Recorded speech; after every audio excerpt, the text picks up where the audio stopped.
Bucket bucket తన్నేశారు అంటే చాలా అందరికీ మ్యాటర్ అర్థమవుతూ ఉంటుంది. ఇప్పుడు ఏపీలో జనసేన నాయకులు విషాదంతో కూడిన ఆగ్రహాన్ని వెళ్ళగక్కుతున్నారు. కారణం ఏంటంటే బకెట్. ఏమిటి బకెట్? ఏపీలో చిచ్చు రేపుతోంది బకెట్ గుర్తు. గాజు గ్లాసుని పోలి ఉన్న బకెట్ సింబల్ ఇప్పుడు ఎన్నికల్లో జనసేనకు నిద్ర పట్టనివ్వట్లేదు అని బకెట్ గుర్తు ఒకటి తెర మీదకు వస్తోంది. పోటీ చేయొద్దు అంటూ జనసేన బెదిరిస్తుందని నవరంగ పార్టీ ఆరోపణ చేస్తోంది. నవరంగ పార్టీ గుర్తు బకెట్. సో గన్ గురిపెట్టి బీఫామ్స్ తీసుకుపోయారంటున్నారు జలీలు. డీజీపీకి ఫిర్యాదు చేశారు నవరంగ పార్టీ చీఫ్.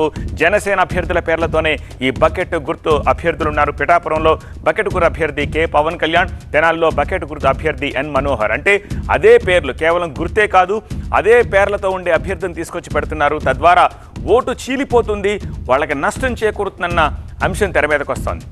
మచిలీపట్నం ఎంపీ అభ్యర్థిగా బాలశౌరి ఉన్నారు. సో ఎలక్షన్స్ అంటే ప్రధాన పార్టీలకు చుక్కలు చూపిస్తూ ఉంటాయి చిన్న పార్టీలు. ఎందుకంటే తమ పార్టీ అభ్యర్థుల పేర్లతోటి బరిలో దిగుతారన్న దిగులు ఒకవైపు, అంతకంటే పెద్ద తలనొప్పి ఏంటంటే తమ పార్టీ గుర్తుని పోలిన గుర్తులు ఏమైనా వస్తాయేమో అన్న భయం ఇంకోవైపు. జనసేన పొలిటికల్ స్టోరీలో ఇలాంటి ట్విస్టే వచ్చి పడింది. ఇప్పుడు నవరంగ్ కాంగ్రెస్ అనే ఒక సీజనల్ పార్టీ జనసేనకు నిద్ర లేకుండా చేస్తోంది. ఇటీవల కేంద్ర ఎన్నికల సంఘం గుర్తింపు లేని పార్టీలకు ప్రకటించిన గుర్తుల్లో ఈ నవరంగ కాంగ్రెస్కు బకెట్ గుర్తు అంటూ ఒకటి వచ్చింది. దీంతో ఆ పార్టీ పండగ చేసుకుంటుంటే అదే సమయంలో గాజు గ్లాసు గుర్తును సంపాదించుకున్న జనసేన నేతలు మాత్రం తలలు పట్టుకుంటున్నారు. తమ గుర్తును పోలి ఉన్న బకెట్ తోటి పెద్ద థ్రెట్ ఉందని భావిస్తున్నారు.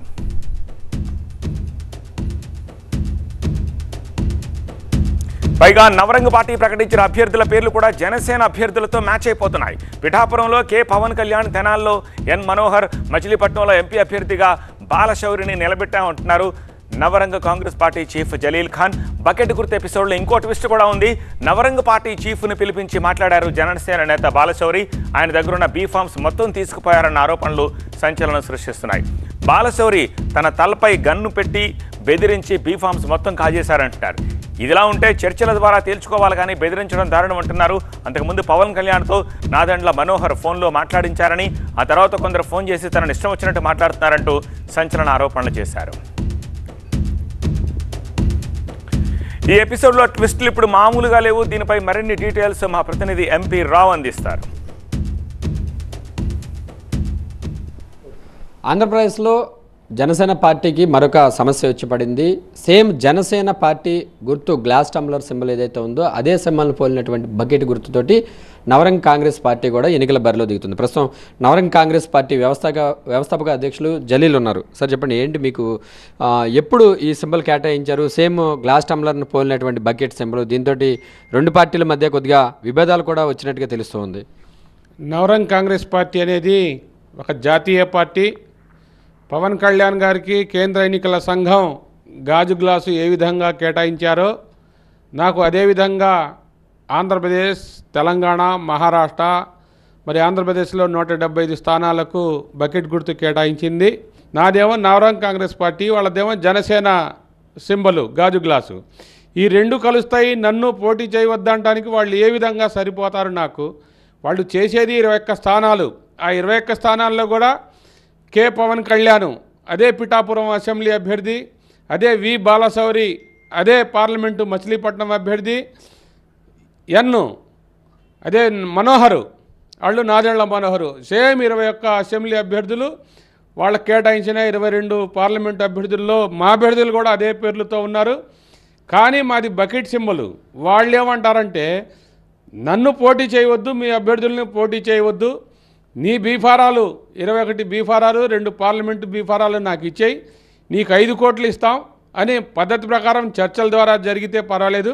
కానీ వాళ్ళు సినిమాలో లాగా దౌర్జన్యం చేసి మచిలీపట్నం ఎంపీ బాలశౌరి గారు నాపై గన్ను పెట్టి, వాళ్ళిద్దరు అనుచరులు గన్ను పెట్టి నా బీఫారాలు దొంగిలించుకొని వెళ్ళారు. గన్ను పెట్టారు అంటున్నారు. ఇందులో ఎంతవరకు కరెక్ట్ ఉంది? ఎవరు మీ మీద గన్ను పెట్టి మిమ్మల్ని బెదిరించిన వాళ్ళు ఎవరు? మచిలీపట్నం ఎంపీ బాలశౌరి గారే. ఐలాపురం హోటల్ దక్షిణం పక్కన సీసీ కెమెరాలు ఫుటేజ్ ఉన్నాయి. డీజీపీ గారికి కూడా ఇవ్వడం జరిగింది. అదేవిధంగా విజయవాడ గవర్నర్పేట పిఎస్లో ఫిర్యాదు చేశాను. కేంద్ర ఎన్నికల సంఘం ఎఫ్ఐఆర్ నమోదు చేయాలా, ఆ పార్టీని కూడా సస్పెండ్ చేయాలా, క్యాన్సిల్ చేయాలనే నేను కేంద్ర ఎన్నికల సంఘాన్ని కలిశాను. అది ఖచ్చితంగా అమలు జరిగిద్ది.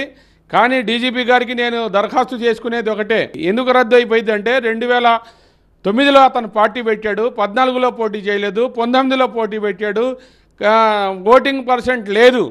అయినప్పటికీ కూడా ఎలక్షన్ కమిషన్ వారు గతంలో ఇచ్చిన సింబల్ ఇవ్వకూడదు. ఎందుకు ఇవ్వకూడదు అంటే వాళ్ళకి ఎమ్మెల్యేలు ఒక 7 ఎమ్మెల్యేలు ఒక ఎంపీ ఉంటే పర్మనెంట్ సింబల్ అయింది. కానీ అతనికి ఏం లేకుండా లాబింగ్ చేసుకొని ఏదో సింబల్ తెచ్చుకున్నాడు, గాజు గ్లాస్ సింబల్. అదేవిధంగా గాజు గ్లాస్ సింబల్ కర్ణాటక ఢిల్లీలో మాకు ఇచ్చారు. బకెట్ సింబల్కి గాజు గ్లాస్ సింబల్కి వ్యత్యాసం తెలియని వ్యక్తి ఎవరైనా ఉన్నారంటే అది పవన్ కళ్యాణ్, నాదెళ్ల మనోహర్. ఒకటి చెప్పండి, మీరు సేమ్ అదే పేరు ఉన్నటువంటి వారు ఎన్ మనోహర్ కానీ, కే పవన్ కళ్యాణ్ కానీ, వి బాలశౌరి కానీ ఇలాంటి వ్యక్తులను మీరు కేవలం అంటే జనసేన పార్టీని నష్టపరచాలనే ఉద్దేశంతో ఇటువంటి అభ్యర్థులను తీసుకొచ్చి వారి మీద పోటీకి నిలబెడుతున్నారా? కొణతాల రామకృష్ణ గారు కూడా అదే పేరుతో మాకు రామకృష్ణ అనే అభ్యర్థి దొరికారు. అది యాదృచ్ఛికంగా దొరికిన పేర్లు, మేము కొత్తగా దేవులు ఆడుకునేది కాదు. మా పేర్లే వాళ్ళకంటే ముందే మేము ప్రకటించాము, వాళ్ళు తర్వాత వచ్చారు. యాదృచ్ఛికంగా జరిగింది కానీ వాళ్ళ పార్టీకి నష్టపరచడానికి. ఎవరు కలిశారు మిమ్మల్ని, ఏం మాట్లాడారు, వారికి ఉన్నటువంటి ఇబ్బందులు ఏం చెప్పారు మీకు? వాళ్ళకి పవన్ కళ్యాణ్ గారు ఫోన్లో నాదెళ్ల మనోహర్ గారు మాట్లాడిచ్చారు, బాలశౌరి గారు అయితే డైరెక్ట్ మాట్లాడారు. నువ్వు పోటీ చేయవద్దు, నువ్వు పోటీ చేస్తే మేము ఓడిపోతాం, నువ్వు విరమించుకో, 5 స్థానాలు తప్ప వేరే చోట్ల పోటీ చేసుకో, అభ్యర్థులు పెడతానికి వీల్లేదని నన్ను అనరాని మాటలు అన్నప్పటికీ కూడా వాళ్ళని తెలియని కొత్త పిచ్చోడు పొద్దేరుగడని, వాళ్ళకి తెలీదు, రాజకీయంలో అనుభవం లేని వ్యక్తులని నేను వదిలేసేసా. దాన్ని సీరియస్గా తీసుకున్నారు కాబట్టి నేను కూడా కేంద్ర ఎన్నికల సంఘం రాహుల్ శర్మ గారికి కంప్లైంట్ చేయడం జరిగింది. స్టేట్ ఎలక్షన్ కమిషన్కి కూడా కంప్లైంట్ చేశాము. మేము ఒకటే కోరుతా ఉన్నాం, పోటీ చేయొద్దు అని ఒత్తిడి తీసుకొస్తున్నారు. ఇప్పటికైనా తన మీద జరిగినటువంటి దౌర్జన్యానికి సంబంధించి పవన్ కళ్యాణ్తో పాటుగా పార్టీకి సంబంధించినటువంటి నాయకులు క్షమాపణ చెప్పాలని జలీల్ డిమాండ్ చేస్తున్నారు. కెమెరా పర్సన్ వెంకట్తో ఎంపీ రావు, TV9 విజయవాడ. ఇది ఒక్క జనసేన పార్టీకే పరిమితం కాలేదు. గతంలో తెలంగాణలో బీఆర్ఎస్కు కూడా ఇలాంటి కష్టాలే వచ్చాయి. కారు గుర్తును పోలి ఉన్న రోడ్ రోలరు, చపాతీ కర్ర, ఆటో రిక్షా, హ్యాట్, ఇస్త్రీ పెట్టే ట్రక్ గుర్తులు ఇలా చాలా ఇబ్బంది పెట్టాయి. ఇప్పుడు జనసేన వంతు వచ్చింది. మరి నవరంగ పార్టీ అధ్యక్షుడి డిమాండ్లకు తలొగ్గుతారో లేకపోతే ఈసీఏ ఏదైనా ఆప్షన్ చూస్తుందా వీళ్ళని సర్దుబాటు చేయడానికి ఆ పిటిషన్ల మీద ఏంటి అనేది చూడాల్సిన అవసరం కనిపిస్తోంది.